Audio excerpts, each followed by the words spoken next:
ती आता नाराजी ती आहे बरोबर असल्याची दिसते आहे, पण त्यांनी अनेकदा माझी कुठलीही नाराजी नाही स्पष्ट केला आहे. जितेंद्र आव्हाड यांच्या संदर्भात भुजबळ साहेब जे बोलले ते खरं बोलले की त्याने ते चूक जाणून बुजून केलेली चूक नाही, तर ती अनावधानाने झालेली चूक आहे. कारण जितेंद्र आव्हाड हा हे व्यक्ती पुरोगामी विचाराची व्यक्ती आहेत. हे बाबासाहेब आंबेडकरांचा विचार घेऊन सातत्यानं त्यांनी किल्ला लढवला आहे आणि विशेष करून मनुस्मृतीच्या आणि धर्मांध शक्तीच्या विरुद्ध सातत्यानं त्यांनी आपली भूमिका स्पष्टपणे मांडलेली आहे. त्यामुळे त्याचा बाऊ करून मनुस्मृतीचं आलेलं प्रकरण दाबण्याचं काम या माध्यमातून भारतीय जनता पक्ष करते आहे असा माझा स्पष्ट आरोप आहे.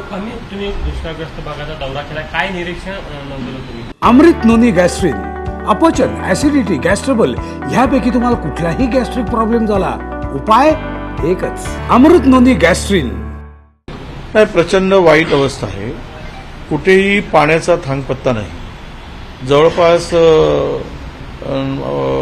संभाजीनगरमध्ये मराठवाडा विभागामध्ये आत्ताच्याला 7,500 टँकर सुरू आहे आणि 750 टँकर एका संभाजीनगर जिल्ह्यात सुरू आहे, 500 टँकर जालन्यामध्ये सुरू आहे आणि जवळपास 700 टँकर आता बीड जिल्ह्यामध्ये सुरू आहे आणि इतर जिल्ह्यातील टँकर मिळवले तर 7,000 ते 8,000 टँकर सुरू आहे.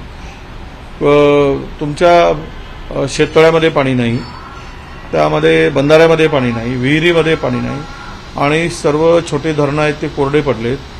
पिण्याच्या पाण्यासाठी टँकरशिवाय पर्याय नाही. सगळे डाळिंबाची शेती वाढली, तुमच्या मला वाटतं संत्रा आपल्या निंबू आहे आणि मोसंबी आहे, या संपूर्ण बागा आता सुकून गेल्या आहेत. त्या पुन्हा त्यांच्या हातात येऊ शकत नाही अशी परिस्थिती आहे. त्यांना देण्यासाठी सुद्धा अनेक भागात पाणी नाही. सुकलेली पूर्ण बाग मी पाहून आलो. शेतकऱ्यांना कुठलीही मदत अजून मिळाली नाही. आत्ताच मला यवतमाळवरून शेतकऱ्यांचा फोन आला पुसदवरून की 4 एकर त्याच्या केळीचं पीक उद्ध्वस्त झालं.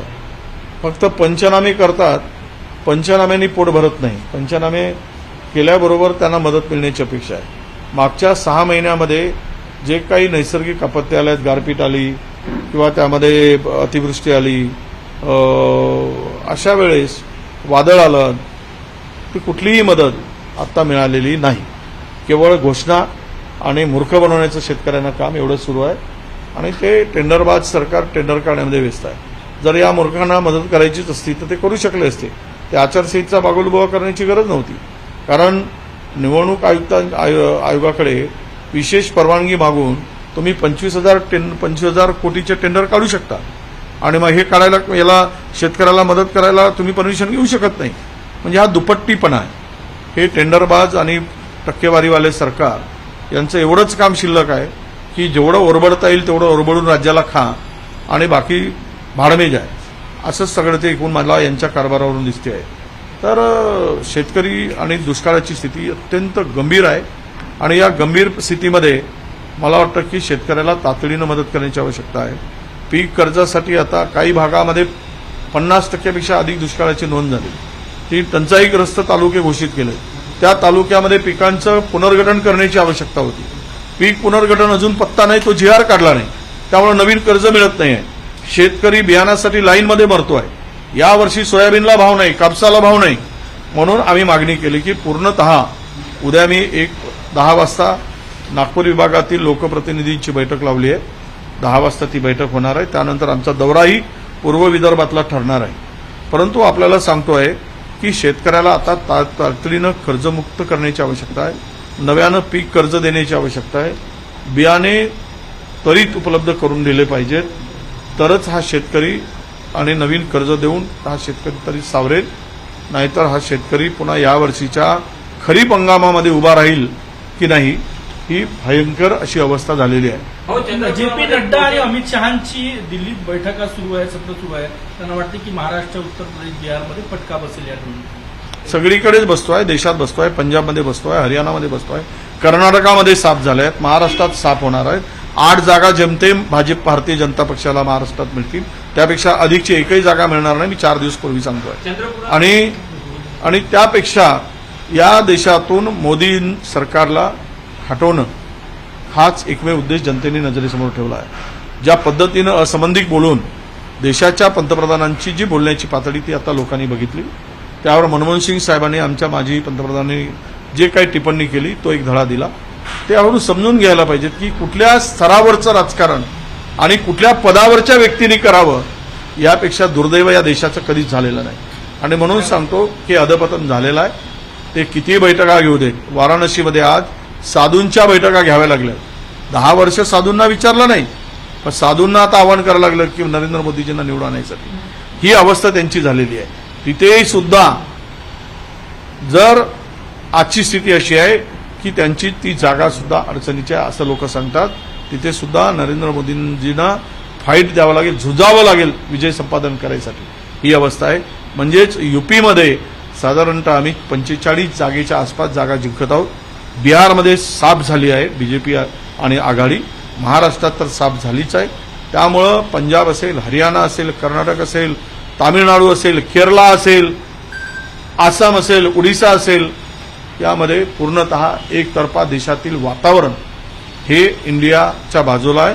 आणि इंडियाची सरकार 5 तारखेला 4 तारखेला संध्याकाळी येणार, निकालानंतर 5 तारखेला स्थापन होणार. हा आता कुठेही लपून राहिलेलं नाही. ज्या पद्धतीनं जी भाषणं करून भामावल्यासारखी स्थिती भाजपाची आहे त्यातून ते स्पष्ट झालेलं आहे. चंद्रपुरामध्ये पोषण आहाराच्या सीलबंद पॅकेटमध्ये उंदीर आढळले, त्यामुळे पालकांकडून संताप व्यक्त केला. हे आता उंदीर आढळू देत, घुस आढळू देत, आता हे सरकारच सध्या राज्याला उंदीर घुस घालून पोखरून काढताय. त्यामुळे लक्ष कुणाचं आहे? राज्यकर्त्यांचं कुठे लक्ष आहे? आपापल्या सत्तेच्या मस्तीमध्ये मशगूल आहेत, टक्केवारी आणि टेंडरबाजीमध्ये मशगूल आहेत. त्यामुळे त्यांना लोकांच्या जीवनाशी काही देणं घेणं नाही. आणि म्हणून असे प्रकार घडत आहेत, त्याच्यावर कारवाई झाली पाहिजे. जी कंपनी आहे ती ब्लॅकलिस्टेड केली पाहिजे. जर बंद पाकिटामध्ये उंदीर येत असेल तर त्या कंपनीला पुन्हा भविष्यात काम देता कामा नये, त्याच्यावर FIR नोंदवला पाहिजे. लोकांच्या जीवनाशी खेळतो आहे. फूड अँड ड्रग्सवाल्यांनी कारवाई करावी, महिला आपल्या शालेय शिक्षण विभाग त्यांनी कारवाई करावी, शासनाने कारवाई करावी, जिल्हा प्रशासनाने कारवाई करावी आणि अशा लोकांना पुन्हा काम देण्यात येऊ नये याची खबरदारी घ्यावी. हो, जितेंद्र आव्हाडावरून एनसीपीमध्ये जे आहे ते जुंपल्याचं चित्रकार हसन मुश्रीफांनी म्हटलेलं की भुजबळांनी आव्हाडांची पाठराखण करणं चुकीचं आहे, उलट त्यांनी खर्च व्हायला त्यांना पाहिजे. सोडा, हे काय दलबदलू जे आहे वारंवार त्यांची इज्जत अब्रू तशीच गेलेली आहे लोकांच्या नजरेमध्ये. लोकांच्या नजरेमध्ये ज्यांची अब्रू शून्य आहे त्यांनी स्वतः आता काहीतरी सावरण्याचं काम करू नये. जे भुजबळ साहेब बोलले ते सत्य बोलले, ते मी पण बोलतोय. कारण जितेंद्र आव्हाडांची त्यामध्ये कुठेही चूक दिसत नाही. ती चूक अशी अनावधानाने झालेली आहे. बाबासाहेबांचा फोटो फाडणं त्यांना माहीत आहे की त्याचे परिणाम काय होतील, कोणीही फाडू शकत नाही. कारण या देशाचा अभिमान, स्वाभिमान आणि दैवत म्हणून आपण त्यांना मानतो. आणि तशा महापुरुषाचं, महामानवांचा फोटो कोणी फाडू शकणार नाही. आणि त्या विचाराचे व्यक्ती नाही, ती भाजपकडून अपेक्षा असेल, ते मनोवाद्याकडून ते करू शकतील, पण जितेंद्र आव्हाड करू शकणार नाही. त्यासाठी ते जे काही म्हणतायत की त्यांची चूक आहे, ते येणाऱ्या काळात हसन मुश्रीफांना चूक कोणाची आहे हे कळेल. हो, दुष्काळाला आचारसंहिता अडचण ठरत असं दिसतं का तुम्हाला? तेच कारण सांगत आहेत सत्ताधारी. मी सांगितलं तुम्हाला 25,000 कोटीचे टेंडर या नालायक लोकांनी स्पेशल परमिशन घेऊन निवडणूक आयोगाची काढले. हे काढायला कसं जमतं? तुम्हाला टक्केवारी खायसाठी जमतं काय? आणि शेतकऱ्याला मदतीच्या वेळेस ते सांगतात की आता आचारसंहिता आहे, आम्ही बैठक लावू शकत नाही, आम्ही मीटिंग घेऊ शकत नाही, आम्ही मदत करू शकत नाही. अरे कसला झकमाराची तुम्ही आचारसंहिता सांगताय आम्हाला आणि शेतकऱ्याला फसवताय? हे शुद्ध धुडफेक आहे. मराठा समाजाच्या योजनांची माहिती देण्यासाठी जी जाहिरातीचा खर्च काढला, नियोजन केलं, 26 कोटींचं केलं. सुप्रियाताई म्हटली की योजनांवर खर्च करायला पाहिजे, जाहिरातीवर कशाला. नाही, ते आता निवडणुकीच्या कालावधीमध्ये आम्ही मराठा समाजाच्या साठी भरपूर काही केलंय दाखवण्याचा तो सोंग आहे. म्हणजे योजना कमी आणि जाहिराती जास्त, खर्च कमी आणि जाहिरातीवरचा खर्च जास्त. हा एक बागुलबुवा, ते सगळे मोदी सरकारकडून राज्य सरकार शिकले, ट्रेनिंग त्यांचीच आहे की काम कमी करा पण जाहिराती जास्त करा. तर ते तसंच प्रकार यामध्ये झालेला आहे. कांद्याचे भाव पुन्हा पडायला लागले. दक्षिणेनं 40% टॅक्स कमी केला, त्यामुळे लासलगावच्या कांद्यावर परिणाम व्हायला लागला. कोणी भाव कमी केलाय? दक्षिणेतला टॅक्स कमी केला. दक्षिण भारतातील टॅक्स कमी केलाय 40%, कारण तेथील शेतकऱ्यांना त्यांना वाचवायचं होतं. शेतकऱ्यांच्या कांद्याला त्यांना योग्य बाजारपेठ उपलब्ध करून देऊन योग्य भाव देण्याचं होतं. हे महाराष्ट्र सरकारही करू शकतं. हे काय झोपले आहेत काय? जे दक्षिण भारतातील राज्य करू शकतात, तर महाराष्ट्र राज्यातील सरकारने शेतकऱ्यांना, कांदा उत्पादक शेतकऱ्यांना वाचवण्यासाठी 40 काय 50% कमी करावं आणि या शेतकऱ्यांना दिलासा देण्याची गरज आहे. ते देण्याची आवश्यकता आहे, ते करावं. ये बताइए कि इलेक्शन खत्म होने पर आया है, प्रधानमंत्री साधना करने के लिए कहीं ना कहीं मराठी नहीं, साधना करे या कुछ और विपश्यना करे, अभी कोई फर्क पड़ने वाला नहीं है. वो परमानेंट साधना पे बैठना उनके लिए उचित रहेगा, ऐसा देश कह रहा है. तो वो परमानेंट साधना पे बैठे रहे. 48 तास या 24 तास बैठने की जरूरत नहीं है. जनता देश की चाहती है कि वो परमानेंट अपने साधना पे चले जाए, तो देश सुखी हो जाएगा. जिस तरह से आप बोल रहे हैं, जिस तरह से आप बोल रहे हैं कि 22 वर्षीय तरुणीला जमिनीच्या वादातून जमिनीमध्ये गाडण्याचा प्रयत्न केला आणि त्यासाठी मुंबईतून गुंड बोलवल्याचं एक व्हिडिओ समाज मार्गावर व्हायरल. मला माहिती नाही, मी माहिती घेऊन सांगतो. ती माहिती मला एकाने सांगितली, पण अधुरी सांगितली आहे. असा प्रकार झालेला आहे, कारण आताच मी फोनवर येत होतो, त्यांनी मला डिटेल पाठवत आहे. पाठवून झाल्यानंतर मी त्यावर प्रतिक्रिया देईन. पण मी काल जालन्यात होतो, मी काल संभाजीनगरमध्ये होतो. तिथे सुद्धा काय चाललंय, सत्ताधारी गरिबांचे घरं टाळू फोडताना पाहिलंय तुम्ही सगळ्यांनी फोटो, किती भयावह आहे. तर हे जमिनीच्या माध्यमातून हे जे सत्ताधारी आहेत त्यांना पाठबळ देणारी आहेत, हे गुंडांच्या टोळ्यापासून मोक्याच्या जागा भडकवणं हा सर्रास धंदा महाराष्ट्रात सुरू आहे. 4 तारीख के पहले लीडर आने के पहले ही सब पार्टियां अपनी अपनी तरीके से ये मीटिंग ले रही है. इंडिया आघाड़ी की भी बैठक होने वाली है, मीटिंग भी लग रही है. क्या लगता है कि नहीं, देखो स्पष्ट है कि इंडिया आघाड़ी को बहुमत मिल रहा है. एक सुप्त लाट देश में चल रही थी और हमारे राहुल जी ने कहा कि हमारा पंतप्रधान का उम्मीदवार 24 घंटे के अंदर हम तय करेंगे और उसका नाम राष्ट्रपति को हम देंगे. तो इसीलिए तैयारी सब कर रहे हैं. सबसे तैयारी करने के लिए जो अपनी अपनी पार्टी करती है, पर भारतीय जनता पक्ष अगर कोई तैयारी कर रहा है तो जाने की तैयारी कर रहा है और हम आने की तैयारी कर रहे हैं. एमपीएससी महाराष्ट्र में कितनी सीट आएगी? हम लोग महाराष्ट्र में 35 से 38 सीट जीतेंगे. ये लिख लो आप. 38 के नीचे हम लोग एक जगह भी कम नहीं जीतेंगे. अंजलि दमानिया ने आरोप लगाया अजित पवार पे कि सीपी को बार बार उन्हें फोन किया है. नहीं, वो हमने भी मांग की है कि अगर ऐसा आरोप हुआ है तो इसकी निष्पक्ष जांच हो, इनके कॉल रिकॉर्ड निकाले जाए और उसकी इंक्वायरी की जाए. ये हमने भी मांग की है. एमपीएससी पूर्व परीक्षा 21 जुलैला होणार होती, ती 25 जुलैला. हां, एमपीएससीची पूर्व परीक्षा 21 जुलैला होणार होती, ती पुढे ढकलून 25 जुलैला जाऊ दे. आता शेड्यूल नेहमीच बदलत आलाय. सगळ्या परीक्षेचं गोंधळ आणि गडबड गेल्या अनेक वर्षापासून आपण हे 7-8 वर्षात तेच झालेलं आहे. आता ते बदलणं, वेळेवर तारखा बदलणं, पोरांना परेशान करणं, सेंटर बरोबर न देणं, वेळेवर सेंटर बदलणं, पेपर फोडणं आणि त्या जीवनाशी खेळणं, हे सातत्यानं या राज्यामध्ये सुरू आहे.